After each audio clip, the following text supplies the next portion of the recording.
Oh,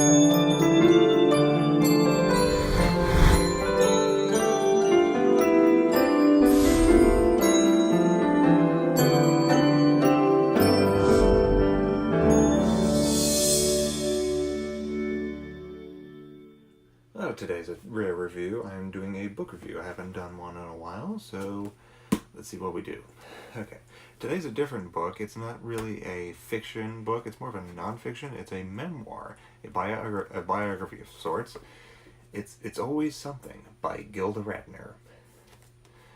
Fresh from the Second City trope in Toronto, Gilda Radner created such memorable characters as Emily Latilla and Rosanna as a member of the original cast of Saturday Night Live. The wife of Gene Wilder, Gilda was plagued by persistent health problems and two miscarriages, and was diagnosed with ovarian cancer in 1986.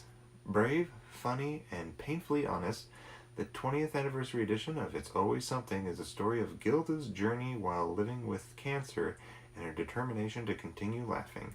Cancer, she said, is about the most unfunny thing in the world.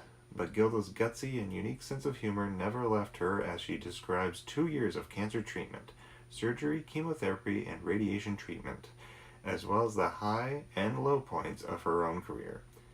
Told as only Gilda could tell it, and newly revised to include a resource guide for those living with cancer, It's Always Something is the inspiring story of a courageous, funny woman determined to enjoy life no matter the circumstances.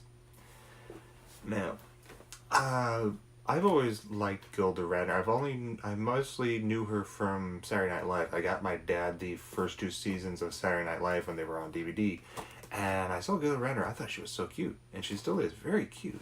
And I thought she was funny, and I loved of the original crew of Saturday Night Live. She was my favorite, even though it had such names of Dan Aykroyd, John Belushi, and Chevy Chase, and Bill Murray, and Jane Curtin, all those other big names. I liked her the most, and didn't know much about her after that.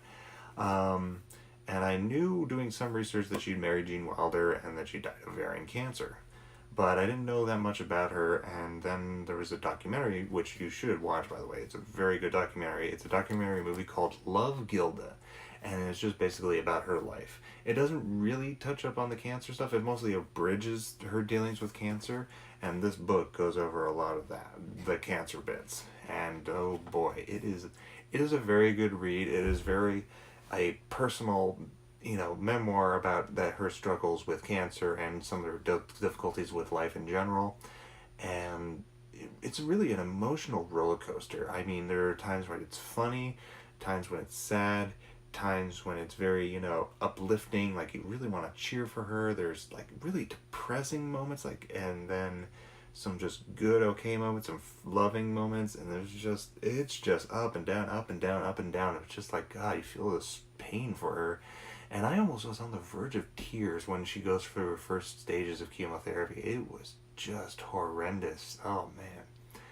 And just all this human story, it was just very, very good. And I don't know anybody that has cancer, but for me, I've been through depression, and if when I was in that depressive state, this would have helped me a lot. I mean, even though I'm pretty sure it even helps a lot of people with cancer as well, because this book has been in print since like the late 80s. I believe it was like 88, 89 when this first came out, and it's still in print. I mean, it's doing a lot for people with cancer, finding like the will to fight on, and also just to have a commonality with somebody. You don't really see that many public figures dealing with cancer or anything like that. This book is like a celebrity dealing with cancer and her personal struggles with it. And it's something for people to connect to and actually be open to share their experiences, and also find something to laugh at as well.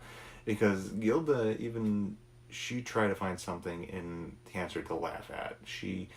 It was not a way to mock her pain, but to find a way to ease the pain and make it funny. And she did a lot. In fact, sometime after this book, her husband and a friend started the Gilda Club, which if you buy the book, some of the proceeds from the book go to the Gilda Club, which is very much her, way for people to talk about cancer. It's like a wellness community, but in a Gilda Radner sense. And I have to say this book is just amazing. I do recommend the documentary as well. The documentary Love Gilda, both are very good pairing for each other. It's not something I really would suggest a lot of people read, but if you do know somebody that has cancer, I do recommend reading this book. If you're just going through a depressive state, I would also suggest reading this book too, because you like I said, you'll find something uplifting. You'll find something to kind of continue on to go on. And it's also great to get to know Gilda Radner a little bit more too. And at the end, there is a resource guide by her friend Joanna Bull about her dealings with Gilda Radner, and also giving a guide for people with cancer, know people living with cancer, about finding wellness communities, the Gilda Club, and just basically giving you a little bit of support while reading this book. So yeah, it is a good read. It took me 2 weeks to complete because it was my vacation book. I was reading it during a vacation, and it is just amazing. It is a good story, something really, really worth sharing.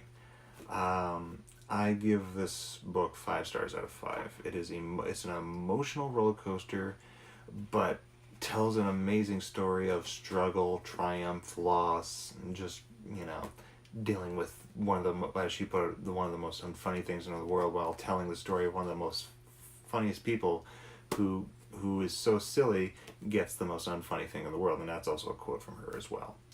So yeah, thank you for watching, and I'll see you next time. Bye.